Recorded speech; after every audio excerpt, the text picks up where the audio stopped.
Hey everyone, it's Clint. I found a way. If you want to get into mainstream news for a comic book, this is the way to do it. No, don't break sales records. Don't do something like truly creative. Just play into identity politics. No, we haven't passed that. I thought we would by now. Doesn't it get old for anybody else but me? I don't know. So yeah, we're going to talk about this article about the new Green Lantern. First, let me just show you Downcast is live. The campaign has launched. I'm recording this a little bit earlier, so I'm not sure what the number is going to be by the time you watch this video. But right now, we're within the first day. We've already raised $13,639 with 274 backers. This is so far a much stronger start to the campaign than I did with the first book. So yeah, check it out and please do back it. You can see all the interior artwork. You can see the creative team that we've got on it. So if you have any questions about the artwork or anything like that, it should all be there. And if you haven't backed the first book and you want to catch up, the best way, most affordable way to do that, you can do that for $35 at this tier right here.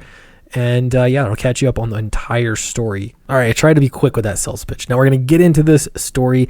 DC Comics' first Asian American Green Lantern is a boy who fights racism. That's right. And this is also published on NBC News' website. Like, how often does NBC talk about comics? Not often, not very frequently, but it's things like this. And this is really rewarding. Marvel Comics, in this case DC Comics, every time they do something like this. You remember the same thing with Kamala Khan, the new Ms. Marvel. Then people find they recognize it as some kind of a first. Their thing is there's only so many firsts you can do, and what kind of weird random first is this? First Asian American Green Lantern. Like, how specific do you have to be? I don't know. But not only that, but this Green Lantern Asian American, he could be a lot of things. But why make him any other kind of individual at all when you can make him an exact stereotype of what exactly they want him to be? That's right, he fights racism. How does he fight racism? Well, let's find out. When the author, Min Lee, began thinking of ways he could put his own spin on the story of the classic DC comic character, the Green Lantern, he suddenly recalled the jade ring his late grandmother always wore. All right, so here's the thing. When you think about your own spin that you could put on a Green Lantern, dig deep. The creativity, where is it going to take you? I know. Let's just change the race. Now, don't get me wrong. I think it's fine, and it makes sense to have actual diversity in stories. That obviously, if you're making stories about the world, you're going to have all sorts of different people. That makes for realistic and interesting storytelling. What I don't like, and I don't know why this is so hard to understand, but forced diversity. The difference is when you make a character that is less than an individual, they're there as some kind of mouthpiece for politics in comics. You're really doing this character a disservice because they could be so many other things besides, just like in their own words. I mean, this SJW, I know the algorithm's going to find that. They're fighting racism. All right, so Lee's grandmother had brought the ring with her, rather, when she left. When she and her family fled Vietnam as refugees during the Vietnam War.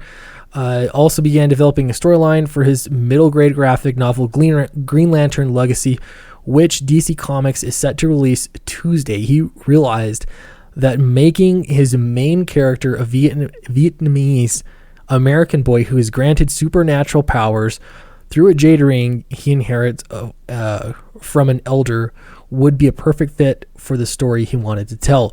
Now, I don't really have a problem with any of that. What I have a problem with is that all of a sudden he decides to fight racism. Again, I don't like racism, but isn't it kind of ironic that you're making a character and the creative aspect of it is that you change their race? And not only that, that's the reason why NBC News is talking about it. It has everything to do with race, and that character, all they care about is race. All right, here's a quote. There was something about the imaginary and iconography of the character that felt really familiar. Lee said of the Green Lantern, who was introduced in comics to readers in 1940. That's when I thought of that image of my grandmother and her jade ring.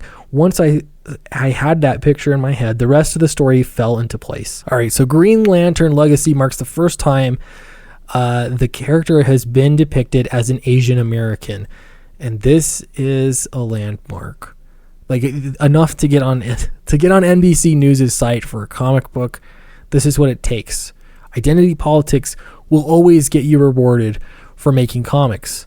Or at least people believe it will. I mean, here we go. Here's another example of it happening. How would it be if I pretended like, let's see here. Downcast has a female lead. Congratulations. I deserve applause for that. She's by no means fighting for social justice. So there's that. But you can't always be the first for everything and expect accolades all the time for everything. And here you go again, illustrated by the Singaporean artist. All right, so it's illustrated by someone from Singapore. You know how many books are illustrated by someone from Singapore or the Philippines or Indonesia? That's another one. There's a lot of great artists in Asia that work in comics already. It's not a first, but the media does this thing where they pretend like it's the first. And I don't know, it seems really disingenuous to undermine all the people you've been hiring, the stories you've been telling in order to do some kind of a story like this. Like, this matters more than anything else. All right, here's the juicy part. As he comes into his powers, the ordinary, quiet Tai realizes that it is his job to protect his neighbors from racist bullies while building on the legacy of his grandmother began in Vietnam. Why are the bad guys always racist? They can be racist, but the problem that I have here is that I'm not stupid. You're trying to make this some kind of similarity. You're trying to make, I can't even think of the word, guys. It's late. You're trying to make this indicative of what real life is like. Like, you're trying to hit a hard-hitting issue, and that issue is racism. And in the story, I guarantee you, there's going to be racist bullies everywhere. They're going to be all over. I don't know. It just gets old.